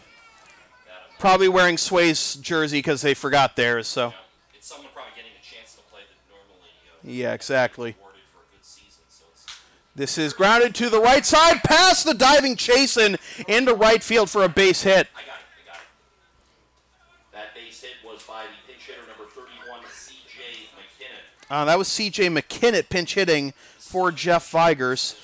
And this is Andrew Salima pinch hitting for Taylor Ferguson. So Rick DeAngelis emptying the bench in an 8-run ball game in the bottom of the sixth. As Salima comes up empty for strike one. Salima got the start in Game 5 in the number 3 hole and went 0 for 1 with a strikeout. He's behind 0-2. On the regular season, he batted .296 with 3 doubles, 1 triple, and 6 RBIs. Against Watertown, 1 for 2 on the season as he comes up empty for strike 3, 1 down. That'll bring up Justin Silvestro. The third baseman, number 12, Justin Silvestro. Stroh checking into the batter's box for the first time after coming in defensively in the top half of this inning, placing Richie Burgos, who went 1 for 3 with a run scored.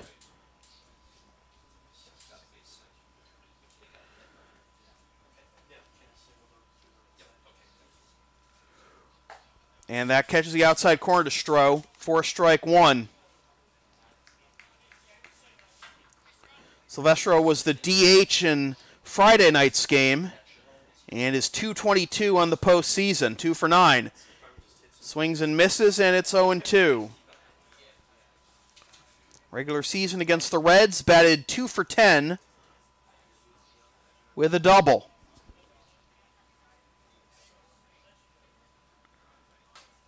Up and away, 1-2. Nate Wolf on deck.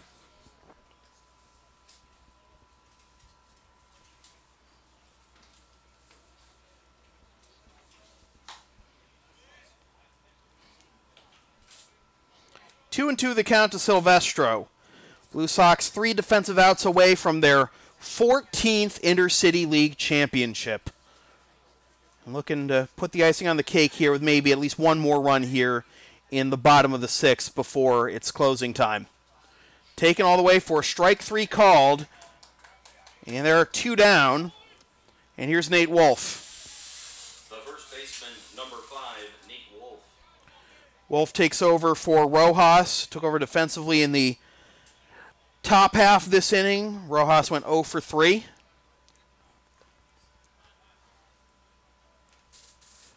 And this is flared down the left field line and foul for strike 1.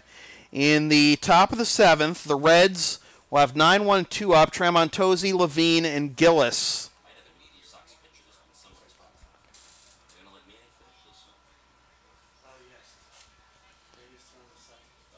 And it looks like Manny Del Carmen are taking no chances. They're going to bring in Del Carmen in the top of the 7th.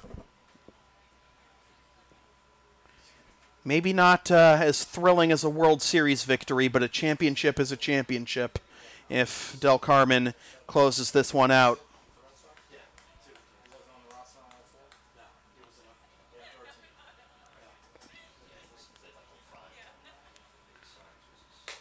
High for ball 1 to even the count.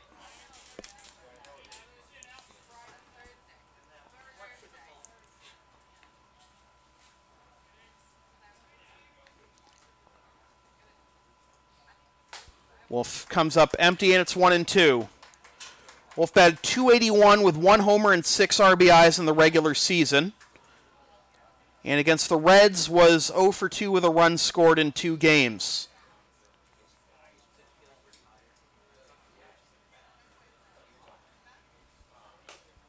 Outside, 2-2.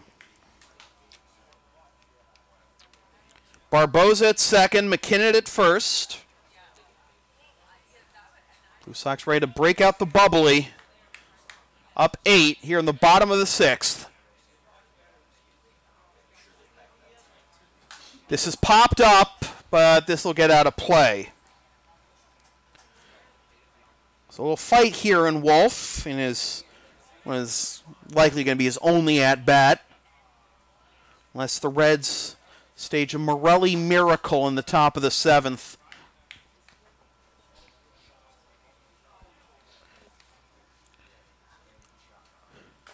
Fouled off.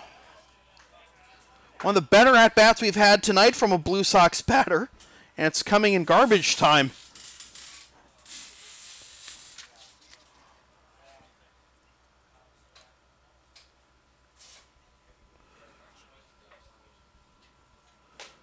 Breaking ball misses up and in, full count. Myers will be off with the pitch. With a pinch hitter for Julian Alvarez on deck.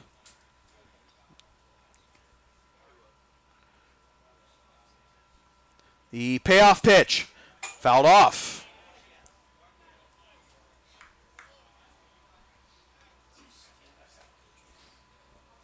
Is this the year that Ricky takes the whole team to Vegas?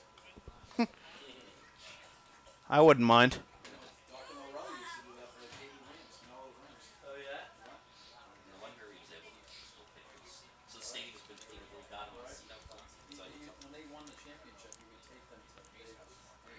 Runners go, and the pitch is down and away for ball 4. So clearly not taking these at-bats for granted are the Blue Sox. And Wolf works a long walk, and the bases are loaded. And they'll bring up Alex Wojtek. So Mrs. Wojtek, I hope you're ironing. Let's see if Alex can come through with a base hit here in the bottom of the 6th.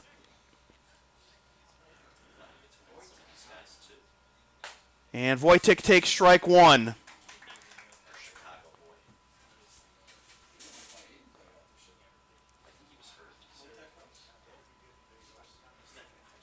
Wojtek hits this one off of the pitcher. Recovering is Espelin, and he fires onto first. That is straight out of MLB The Show.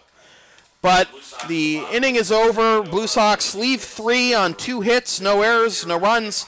We go to the top of the 7th. Closing time for the Blue Sox. Blue Sox 8, Reds nothing. This is Blue Sox baseball on LSP. So I'm assuming Salim is going to go to center field. And no. He won't. Okay, we're going to do center field.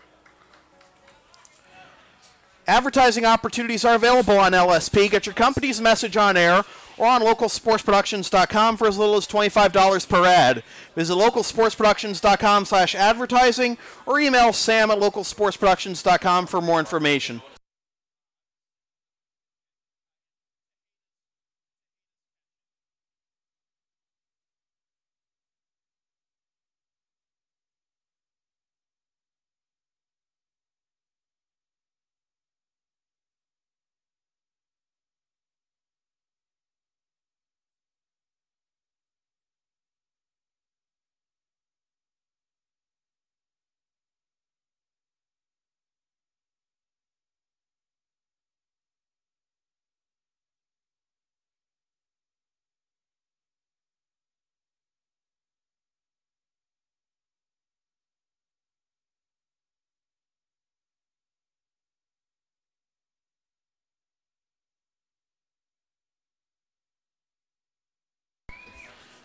So Manny Del Carmen out there to close it out. He was not needed in Game 2. That gave him 2 full days of rest after three games in 4 days.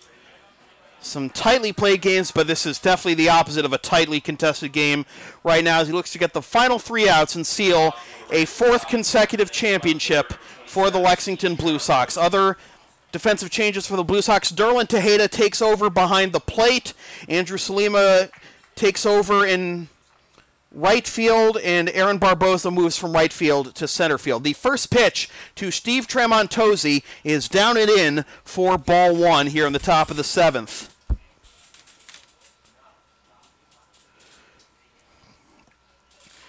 Tramontozzi 1 for 2, reached base both times. A single and fielder's choice is grounded up the middle. Curley fires on to first. Low throw, but a good pick at first by Nate Wolf, and that is out number 1.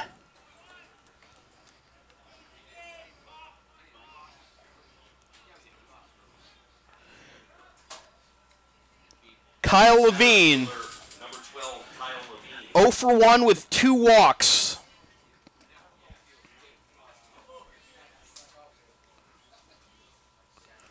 Ground out to third, leading off the ball game, then walked twice with 2 outs to load the bases as he takes strike 1.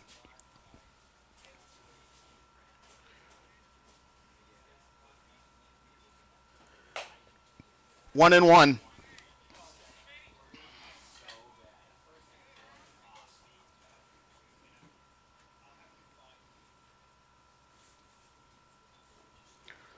Down and in, 2 and 1. I mentioned towards the top of the broadcast it has been a wild, unpredictable season. The Malden Mad Dogs and the Alabrandis coming to the Intercity League from the Yawkey League, and the Malden Mad Dogs finish in the bottom of the standings. This is ground down the third base line, a fair ball. Levine is taking the turn around first and respecting the arm of Zaire, holds there. Malden Mad Dogs got outscored in their first 4 games, 40-something to 1, and then beat the Blue Sox for their first win in extra innings.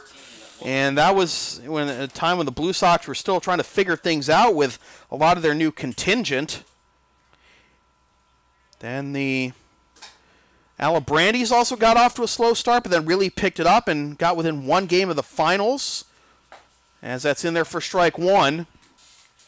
The Andre Chiefs go from winning the regular season pennant to needing to win a 1-game playoff just to qualify for the postseason. The Wakefield Merchants finished 2nd in the standings, and Bobby Lasano probably going to get his 2nd consecutive Intercity League MVP, winning the batting championship, leading the league in runs scored. Dylan Coster coming on strong, but then fizzling towards the end of the season, as that catches the outside corner for strike 3 called, and Logan Gillis is retired, and the Blue Sox 1 out away. Kevin Kelly's.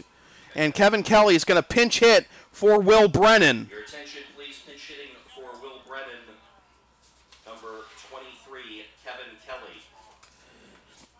UMass Boston Beacons associate head coach. Kevin Kelly. Infield playing back. Strike 1 to Kelly. I'm going to say wild, unpredictable, one of the most exciting seasons in Intercity League memory, in Intercity League history, at least in recent memory, about to come to a familiar end. With the Blue Sox reigning supreme for their 14th time as Intercity League champions, and the 4th time consecutively, and the 9th time in the last, 10th time in the last 12 years. High for ball 2. Mandel Carmen still got 1 out to get, though. Joe Chiodo team isn't going to go quietly. They had arguably the best pitching coming into the playoffs, but the Blue Sox have silenced them this series. 3-1 the count to Kelly, who is also the associate head coach of the UMass Boston baseball team, which Todd here is PA announcer for.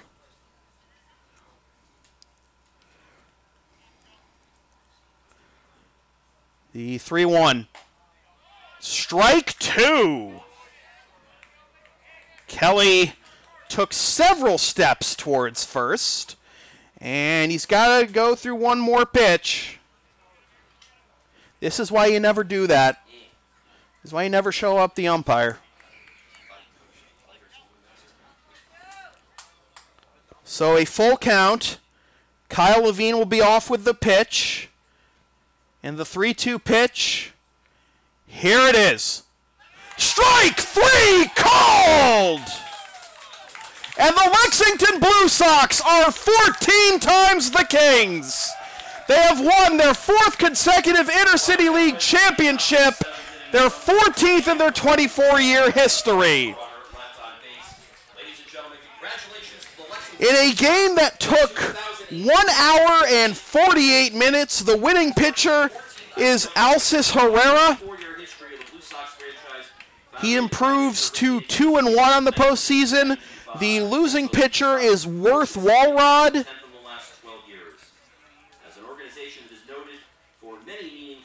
He falls to 2-2 on the postseason. No save. The final totals for the Watertown Reds: no runs, 10 hits, no errors, and 9 left. And for the Lexington Blue Sox, 8 runs, 11 hits, no errors, and 7 left. Our player of the game and the postseason is Dominic Zare, 1 for 2 with a double, 2 RBIs, and 2 runs scored. Dominic Zare coming on strong in a sudden insertion into the lineup after the injury to Josue Feliciano, and proves his worth with everything on the line. Blue Sox did it with the long ball, and they did it with pitching. And I was talking about how, you know, these close games that the Blue Sox have been playing all postseason would have been the death of me. Well, a 6-1 victory and an 8-0 victory in games 2 and 3 of the Intercity League Championship Series put no doubt to who is the best team in the Intercity League. So, with that said, this has been a presentation of the Lexington Blue Sox in association with Local Sports Productions, serving Greater Boston student athletes since 2011. Copyright 2018, unauthorized redistribution of any portion of this podcast without the express written permission of the Lexington Blue Sox or Local Sports Productions is strictly prohibited. This wraps up Season 7 of Blue Sox Baseball on LSP. 7 seasons already. Where does the time go? Check localsportsproductions.com in the coming weeks for the fall broadcast schedule to feature MIAA, NEPSEC, and NJCAA sports action. And be sure to follow LSP on the web, localsportsproductions.com, Facebook, Twitter, Instagram, and Patreon LSP37, Snapchat LSP Media, and subscribe to the LSP YouTube channel. Once again, the final score from Morelli Field at Melrose High School in Melrose, Mass. It is the Lexington Blue Sox 8 and the Watertown Reds nothing. Lexington Blue Sox win the 2018 Intercity League Championship Series 3-0 and win their 14th Intercity League Championship. My name is Sam Feely, reminding you freelance isn't free. Thanks for tuning in.